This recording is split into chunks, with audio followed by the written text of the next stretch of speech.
Hi there, this is part 15 of the Discipleship Pathway, thinking about the journey that we have from the moment we become a Christian to the moment that we die following the Lord.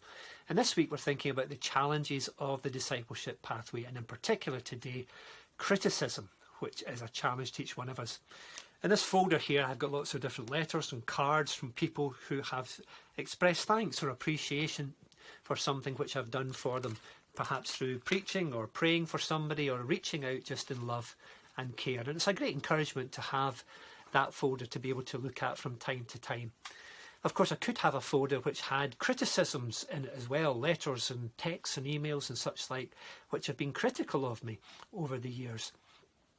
And with all criticism, it's important to look at what is being said, because there is both constructive criticism and destructive criticism. Constructive criticism can be things that we can learn from, even if it comes from somebody out of perhaps a bad place, or maybe somebody not quite understanding where you're coming from or what you're saying or why you've been doing something. But even so, they can be a positivity in bringing out of that lessons which you can learn and apply in your life, and that's constructive criticism.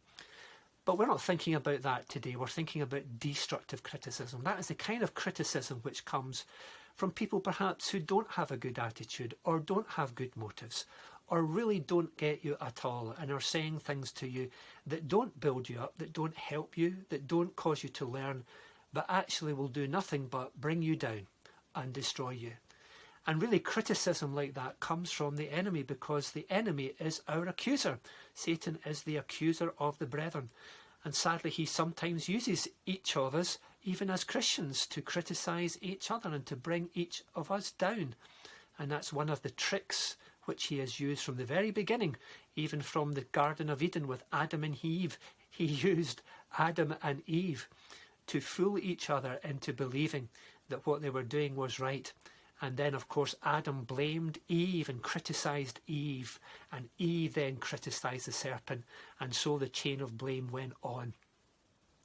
David, when he was just a young man before he became a king on his discipleship pathway, he had killed Goliath. He'd been taken into King Saul's palace, and he'd been given responsibilities there. He was praised by the people, but Saul was not happy. 1 Samuel 18 verse 8 and 9. Saul was very angry, and this refrain galled him. They have credited David with tens of thousands, he thought, but me with only thousands. What more can he get but the kingdom? And from that time on, Saul kept a jealous eye on David.